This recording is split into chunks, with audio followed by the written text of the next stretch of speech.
Shalom Aleichem, on est dans Siman Taf Resh Tzadik Dine Kriyat Megillah, la lecture de la Megillah. Shaliat Tzibur Tzarech Levarer Velikrot, a Megillah Meumad Mipnei Kvod Tzibur. Le Shaliat Tzibur, lui, il faut qu'il se trouve debout et il lit la Mikra Megillah pour le Kavod du Tzibur. יש נוהגים שכל הקהל הנמצא בבית הכנסת עומד על רגליו בשעת הברכות של המקרא מגילה. Il y en a qui ont le minag, quand il se trouve à la Beit Knesset, quand le Shaliat Tzibur il fait la bracha, il pense à Bourankit, tout le monde, alors tout le monde il se met debout. Et après il s'assoit et il lit la Megillah. ויש נוהגים שהקהל יושב בין בשעת קריאת המגילה בין ברכותיה. Et il y en a que leur minhag de être assis, même pour les brachot, et même pour la lecture de la Megillah. Je dis le Rav, Bechol Makom Ya'asu Ki Minhagam, et chacun selon son minhag. והנוהגים לעמוד בברכות, גם כשקוראים בבית להוציא את אנשים ידי חובתם טוב שיעמדו בעת הברכות, אבל קריאתה בבית אינה צריכה מיומד.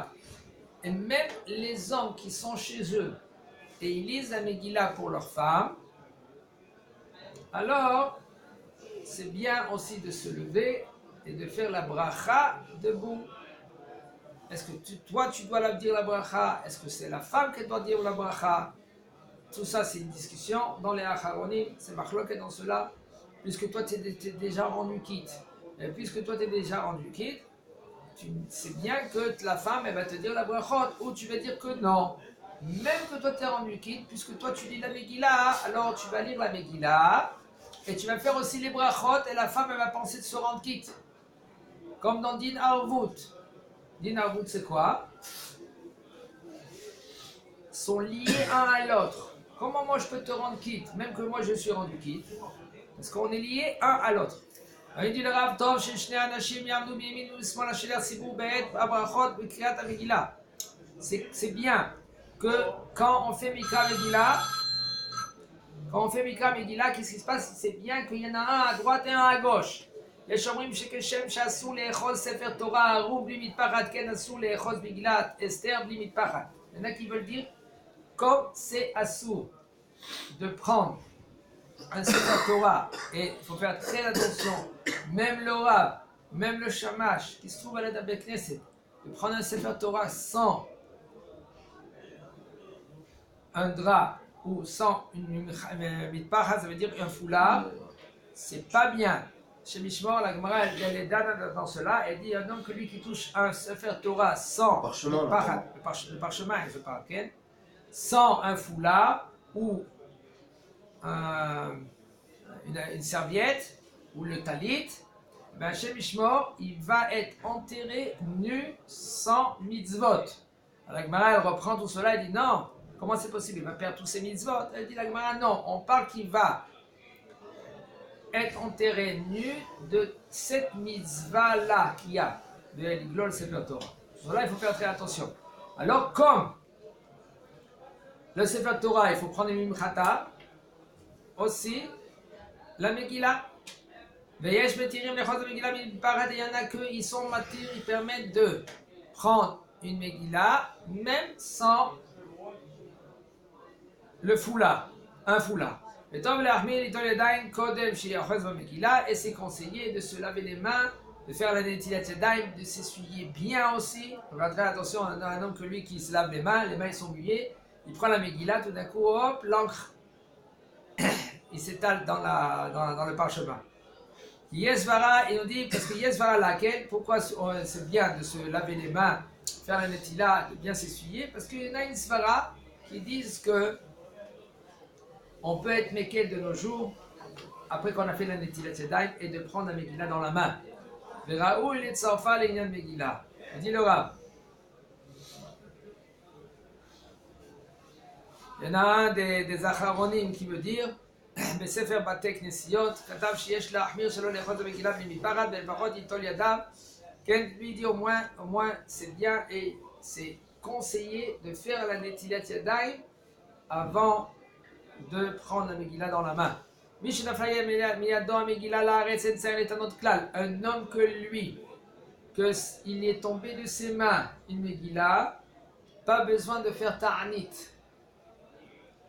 Ou mikol makom iten pidyon ve ta'anit, pidyon ta'anit et zakat. Par contre, c'est bien et c'est conseillé de donner de l'argent, au moins un repas, à un pauvre, ça s'appelle un pidyon, pour la zakat.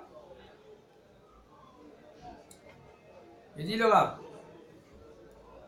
שאין מה שכתוב בשו"ת לב חיים וכולי, שאם נפלה מזוזה מידו אין צריך להתענות que d'après le lève chaim veut dire si maintenant une mezouza elle est tombée de sa main, il ne faut pas faire ta'anit. שאין קדושת המזוזה חמורה כמו התפילין, parce que la mezouza elle n'est pas comme les tfilin, selon la gdusha. Les gdusha des tfilin ils sont plus élevés que la mezouza.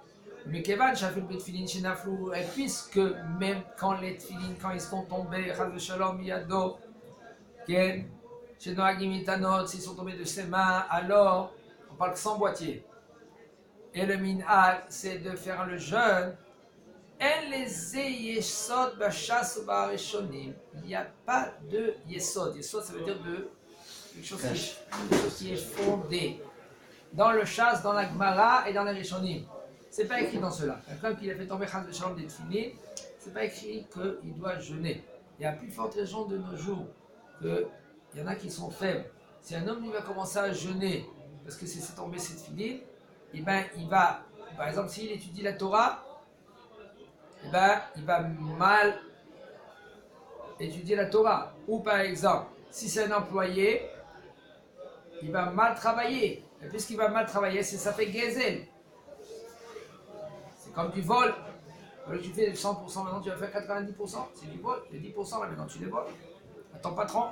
Et Rav, c'est faire Torah. C'est pas chaud à rien. Ça c'est écrit clair. Mishen Aflam Yador Megillah à la Haaretz. Un homme que lui qui est tombé une Megillah de ses mains, il nous dit le Rav, En Sarir Litanot, il ne faut pas faire Ta'anit. Mais par contre, il faut faire le pidyon. Ça veut dire quoi? Il faut donner de l'argent. Il faut donner de l'argent, achète un sandwich à quelqu'un, ou tu donnes de l'argent à un année, tu donnes de l'argent. Oui, ça. Les tfilin, ça. Comment? Les tfilin. Même pour les tfilin. Tu donnes zaka. Tu donnes zaka à un pauvre. Combien ça coûte un falafel? 10 shekels, il y en a 14 shekels, une boisson encore 5 shekels, 18 shekels, tu donnes à quelqu'un, à un pauvre. À quelqu'un qui l'étudie pour toi, c'est encore mieux. Pourquoi? Parce que lui, il étudie. Un Talmid Chacham, quelqu'un qui l'étudie, toi, tu as donné aussi quelqu'un que lui, il a besoin. Et deux, quelqu'un il étudie pour toi. Tu as gagné deux choses. Un homme que lui, qu'il a une Megillah Kshera, qu'elle est cachère, et il lit avec le Shaliach Tzibur, il peut lire les brachot, dire les brachot avec le Shaliach Tzibur. Et on n'a pas besoin de craindre à une bracha chez la tzricha. Ça veut dire que toi maintenant, au lieu que tu te rends quitte du Shaliach Tzibur, qu'est-ce que tu vas faire? Toi tu dis la bracha. Quand même, il n'y a aucun problème, il dit le Rav. Mais comme on dit Fioter, Lishma, Brachot, et puis Shaliach Tzibur, mais quand même, même qu'il n'y a aucun problème, c'est bien de se rendre quitte du Shaliach Tzibur. Pourquoi? Mais nous dit le Rav. Parce